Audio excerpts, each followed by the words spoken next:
दोस्तों, आखिर क्या है महादेव के हाटकेश्वर शिवलिंग का रहस्य?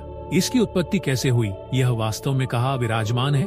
दोस्तों, पृथ्वीलोक के नीचे सप्त पाताल लोकों का वर्णन सनातन शास्त्रों में वर्णित है। इन 7 पाताल लोकों में पहला अतल, दूसरा वितल, तीसरा सुतल, चौथा तलातल, 5वां महातल, छठा रसातल और 7वां पाताल है।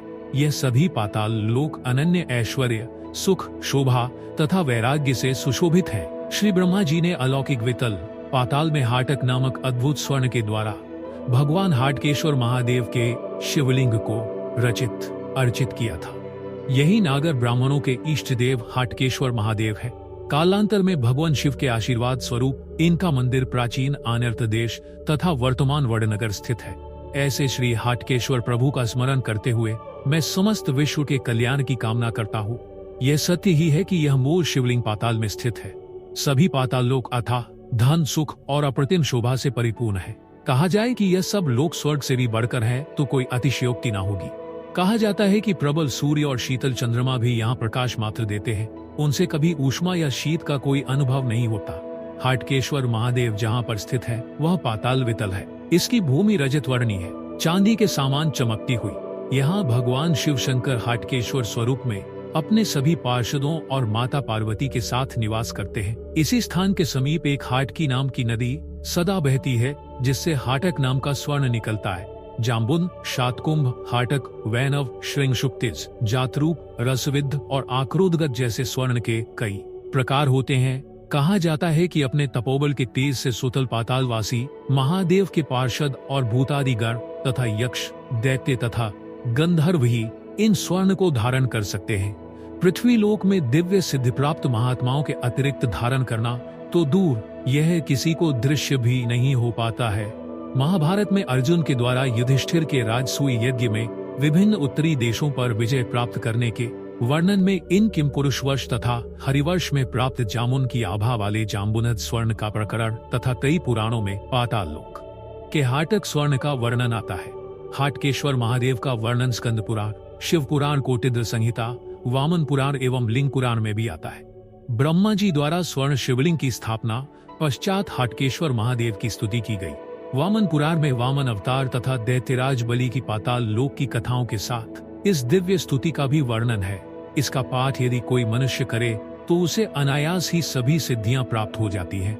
दोस्तों, महादेव की पूजा अर्चना उत्तर भारत से लेकर दक्षिण भारत तक हर कस्बे में होती है। देश भर में अलग अलग तरीके से भोलेनाथ की पूजा अर्चना की जाती है।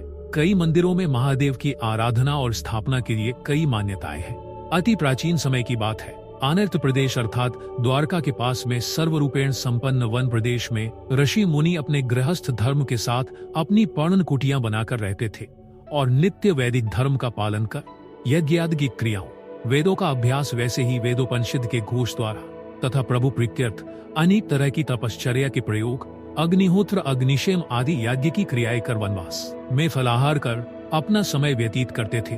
उसी समय की बात है कि सती वियोग से व्यथित कैलाशपति शंकर नग्नावस्था में घूमते फिरते उसी आनर्त प्रदेश में आ पहुँचे। भगवान शंकर की स्वर्ण सदृश तथा तेज पुंज युक्त काया को देख ऋषि मुनियों की पत्नियों की बुद्धि काम बेहल हो गई और सारा काम धंधा भूलकर शंकर को देखने लगी। अपनी पत्नियों की यह स्थिति देख ऋषि मुनि अत्यंत क्रोधित हो उठे और क्रोधावश में सदाशिव शंकर को श्राप दिया कि तुमने हमारे आश्रम को दूषित किया है, इसीलिए यह लिंग पृथ्वी पर शीघ्र ही गिर पड़ेगा। देखते ही देखते शंकर का लिंग पृथ्वी पर गिर पड़ और उसी वक्त लिंग धरातल को फाड़कर पाताल में जा बसा। कैलाशपति सदाशिव शंकर को इससे खेद हुआ और लज्जावश उसी क्षण से गुप्तवास करने लगे। भगवान शंकर को गुप्तवास करने के साथ ही पृथ्वी पर अनेक उपद्रव, उत्पात तथा कष्ट शुरू हो गए।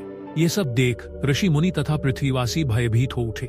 ऐसा लगने लगा कि प्रलय आ गया हो। सभी ऋषि मुनि एवं देवतागण ब्रह्मा जी के पास पहुँचे और उनकी स्तुति की, उन्हें प्रसन्न किया और पृथ्वी पर हो रहे उत्पादों का कारण पूछा।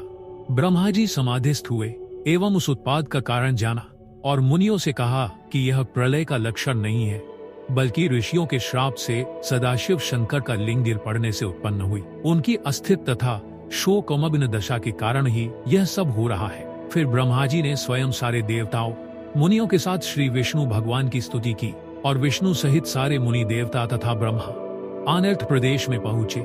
सभी ने सदाशिव शंकर की स्तुति की, वंदना कर उन्हें प्रसन्न करने का उपाय शुरू किया। और जब शंकर प्रसन्न हुए तब कैलाशपति सदाशिव शंकर ने कहा, सती के वियोग से मुझे अत्यंत क्लेश पहुंचा एवं इसी वजह से इस लिंग का स्थान भ्रष्ट करने की मेरी इच्छा हुई थी और मैं दिग्मुबर वेश में वन उपवन में फिरता हुआ इस अनर्थ प्रदेश पहुंचा तथा यहाँ मुनियों तथा ऋषियों के श्राप के कारण ही मैंने इस लिंग का त्याग किया है। सदाशिव शंकर की यह बात सुनकर ब्राह्मण विष्णु तथा अन्य देवताओं ने उनसे विनय के साथ कहा कि आप सती के लिए शोक न करें।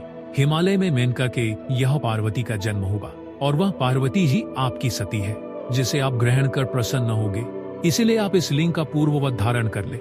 शंकर ने लिंग धारण करने के पूर्व देवताओं से कहा कि यदि आज से ब्राह्मण लोग विधि पूर्वक लिंग का पूजन करेंगे तभी मैं इसे धारण करूंगा। आज स्वयं ब्राह्मणों ने कहा, हम भी आपके लिंग की पूजा कर सुखी प्रसन्न होंगे।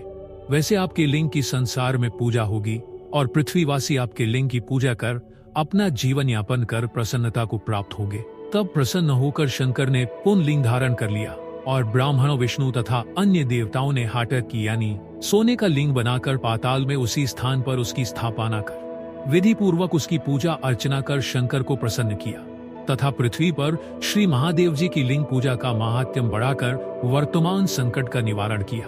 फिर ब्रह्मा, विष्णु तथा अन्य देवता अपने अपने लोक में चले गए। तभी से शिवलिंग का महात्म्य संसार में बढ़ गया और पृथ्वी का उत्पाद शांत हो गया। जिस लिंग का ब्रह्मा जी ने स्थापना किया यह श्री हाटकेश्वर महादेव के नाम से प्रसिद्ध हुआ और नागरों के कुल देवता माने गए।